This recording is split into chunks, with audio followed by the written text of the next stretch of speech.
mga lods, ang gamit namin all set na.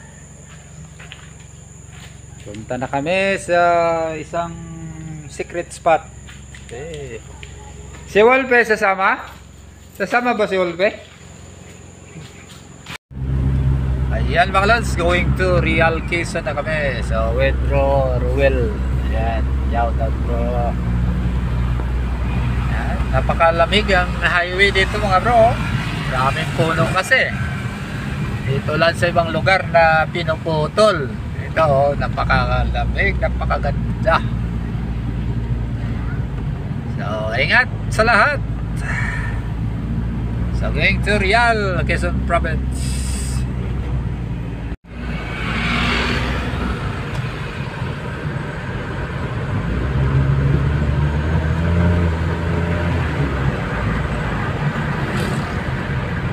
Yan mga lods, ang ganda pa ng bundok dito, kaya walang El Nino sa lugar na to mga lods. So, yan kalaga ang mga puno natin. Okay guys, medyo malapit na kami sa spot dito sa Malapad, Real Quezon.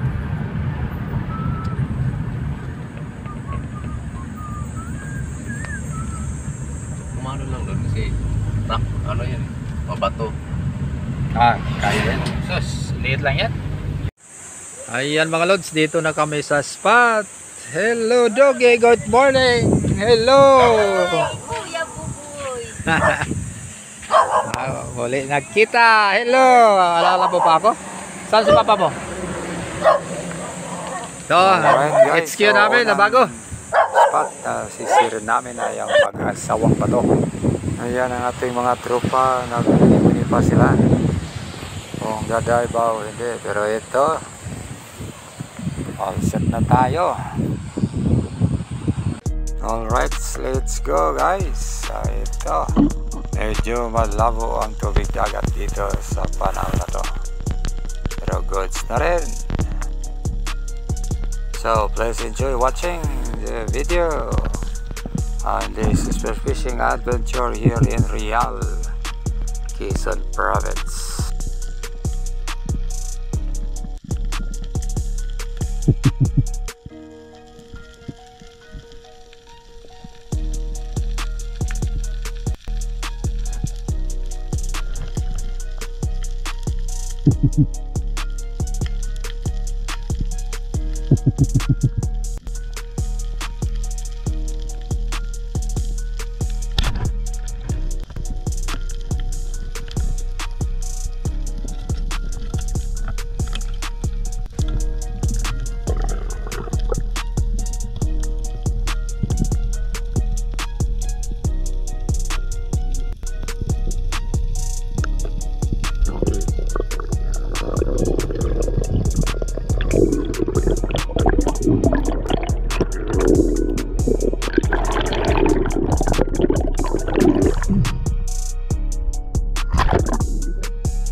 Yan mga lods, so, catch and cook.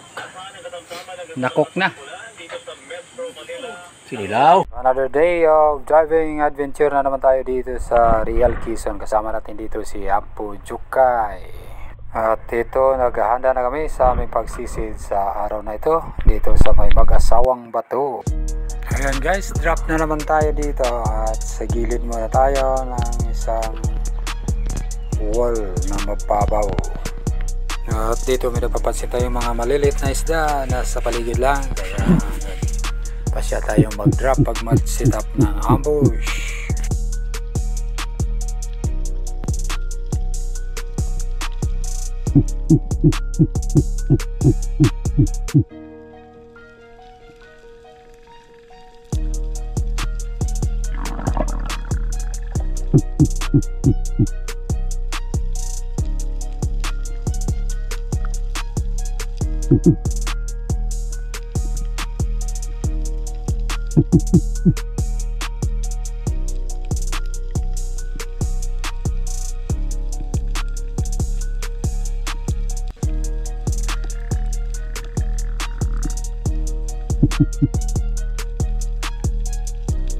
At dito may napansin tayong isang maliit na unicorn, kaya yan ang ating target dito.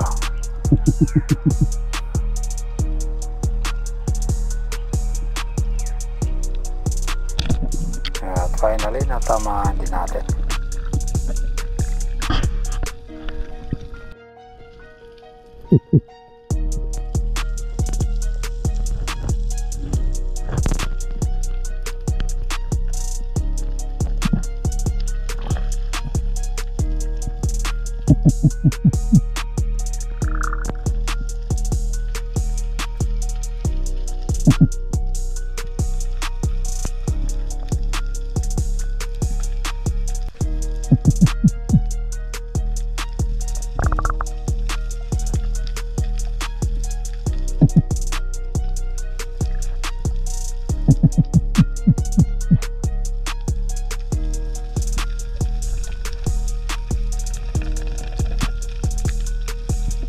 At dito isang samara lang ating pinitas. Ayun, sample.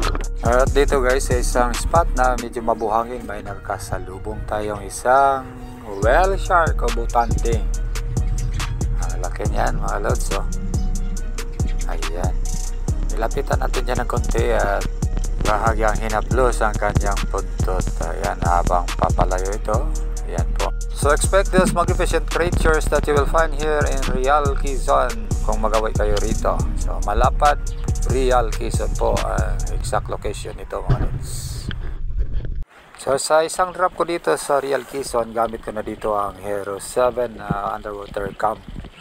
Hindi pa natin na-adjust ang kanyang setting, so ganito yung kuha ng video. So yan po, may binabaan tayong isang grouper na maliit lang, nasa 3 kilos. Ayan po, magandang patama natin dyan kahit na pahabol ang tira natin dyan mga lods.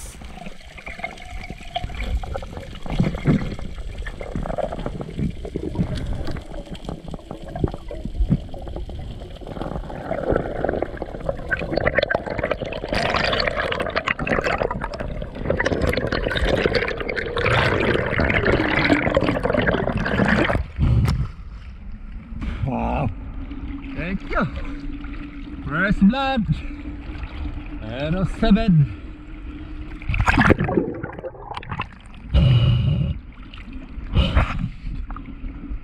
Thank you sponsor. Bro, Noel Lopez, thank you.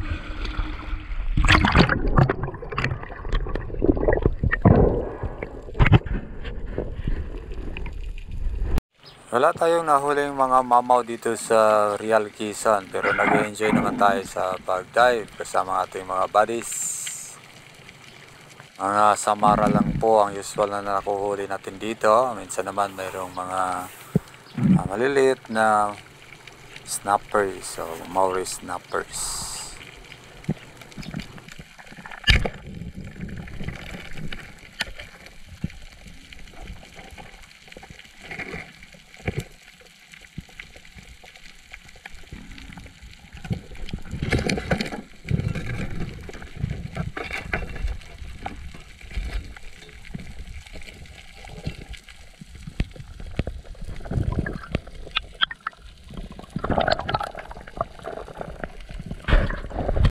Ito naman ang ilan sa mga huli natin dito sa dives natin. May pang-ulam na tayo, may pang-binta pa. At ang importante, nag-enjoy tayo sa ating mga dives dito. At dito na-adjust na natin ang settings sa ating Hero 7 underwater cam. So let's go, try natin. Ayan mga lads, good morning. So early morning dive tayo ngayon. So ating mga kasama pa.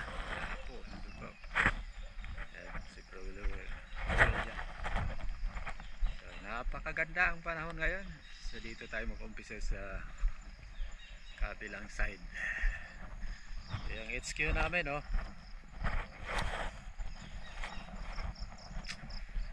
So let's go.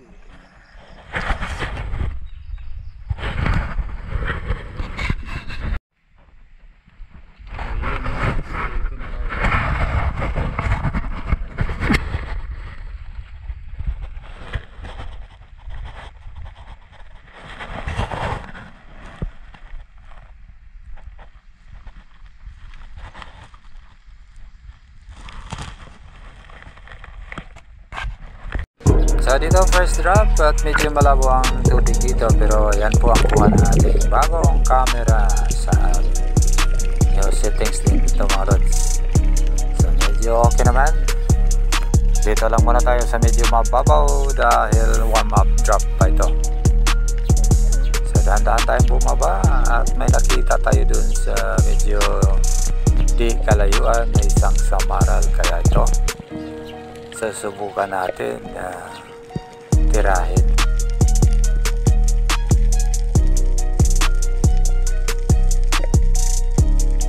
So yan po ang ating first shot of the day. Nakahuli tayo ng samaral. Masarap ito mga lods. Maamong mga isdang ito, madali lang palapitin. Kaya ito po ang unang huli natin.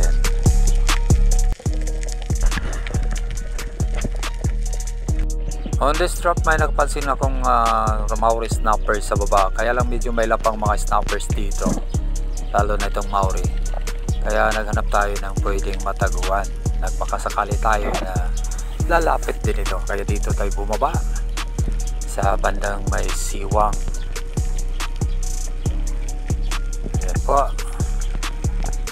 nagpakasakali tayo na bumalik ito.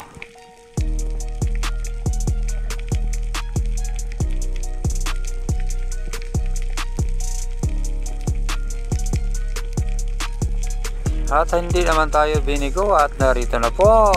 Ayan, napakagandang patama natin yan, lods. So 3 kilos din ang nasabing Maori snapper. So namiss ko tuloy yung Maori snapper sa Scarborough na nasa 10 kilo bawat piraso.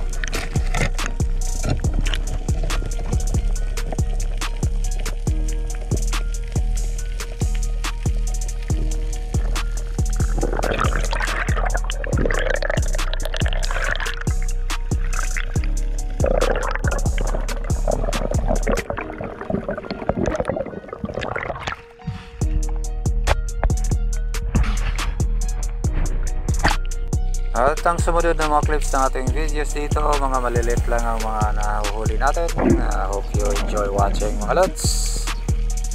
Shout out muna sa ating mga taga-subaybay mga kaibigan.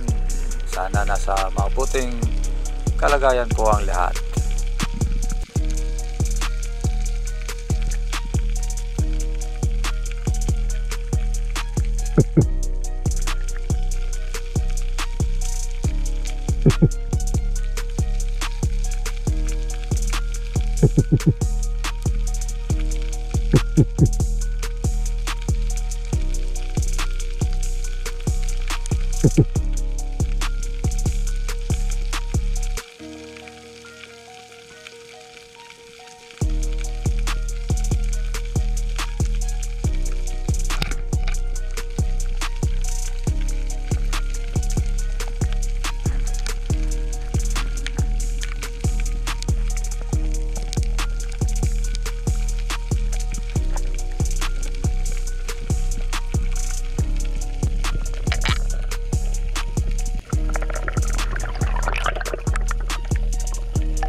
morning mga lods. So nakadaginot ang gamay karong buntaga pa.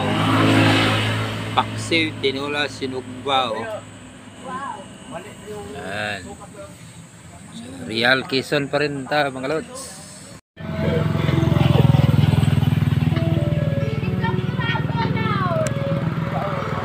Oh. Yan mga lods, sa mga buddies natin, sila lang nag-derby ngayong hapon. Ayan. Ayan mga lods, sinigang na Mauri snapper. Yan ang huli natin. Catch and cook tayo.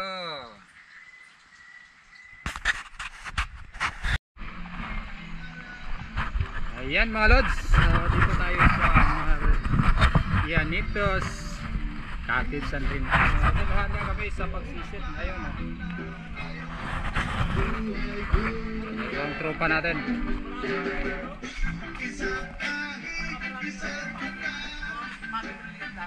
Ayan si Apo.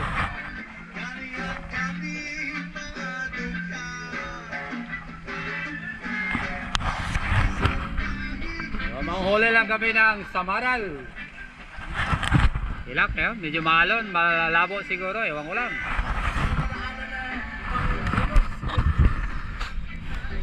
Walang suma. Ayan, sisida naman tayo kahit medyo malabo at maalon. At ito, isang bayang ang ating tinira. Giant town meron. Ayan po.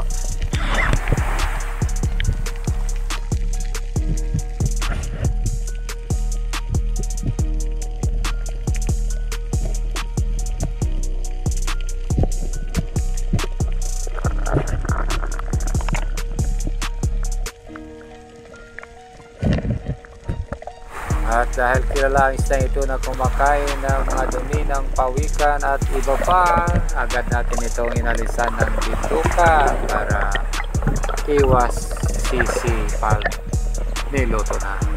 Karaniwan sa islang ito ay mataba, kaya all goods ito sa pulutan. Kahit anumang luto, ito.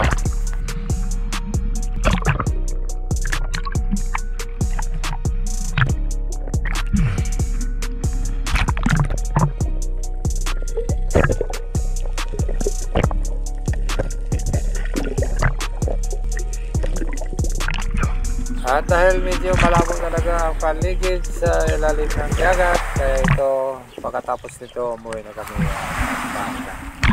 Wala na ilang huli. Halos sa huli namin na kunti lang talaga. Wala eh, malabo. Good morning mga lods. So yan, last dive namin ngayon. Dari sa Real ba last time? Muli na may. Lipat pisto na naman. Ito ka ng last dive ni mo. Ilog sa tagpainit oh. Dayok na mo mga lods. Kapit na nahurot. So kinanglan na may mangitag. Kapit tayo mga lods. Lods, kapit tayo bago mag-dive. Mainitan na rin katawan. Si Ruel, tuwa na. Lakwa na siguro itong butanding.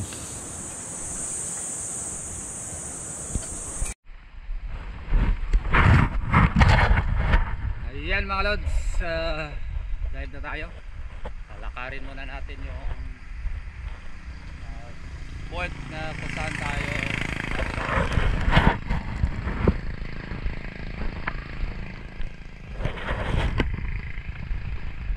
5 minutes siguro.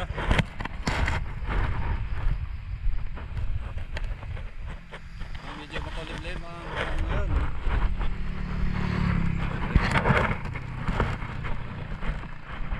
Okay naman. Halo lang nga konti ang dagat.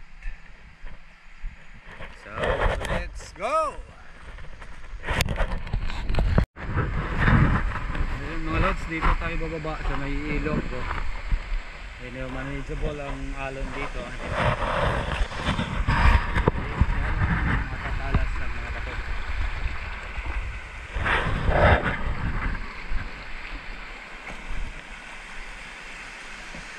So, tingnan natin kung may bibigay sa atin ng dagat para may ayos. pamasahe man lang, pauwi doon o pababa doon sa ibang spot. At ito medyo malinaw ang tubig sa ilalim kaya nag-enjoy tayo sa pagsisid. Kahit walang masyadong malalaking isda ang nakita natin. So at least liwanag ng paligid at maganda ang kuha na natin.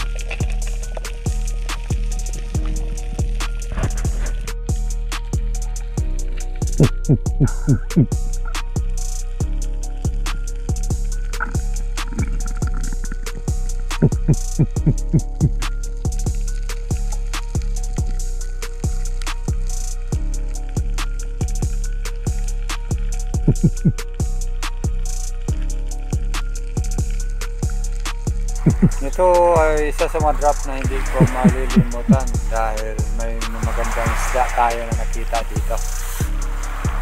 So, habang tayo ay naghihintay, biglang may dumating na malaking city, around 20 kilos. Kaya lang premature yung pagkalabit natin. Hindi ko sinadya na makalabit ang trigger ng ating panang, kaya hindi natin ito natamaan. So medyo masaklap dahil wala tayong ibang masyadong nakikita mga malalaking isda, pero ito sumablay pa rin tayo.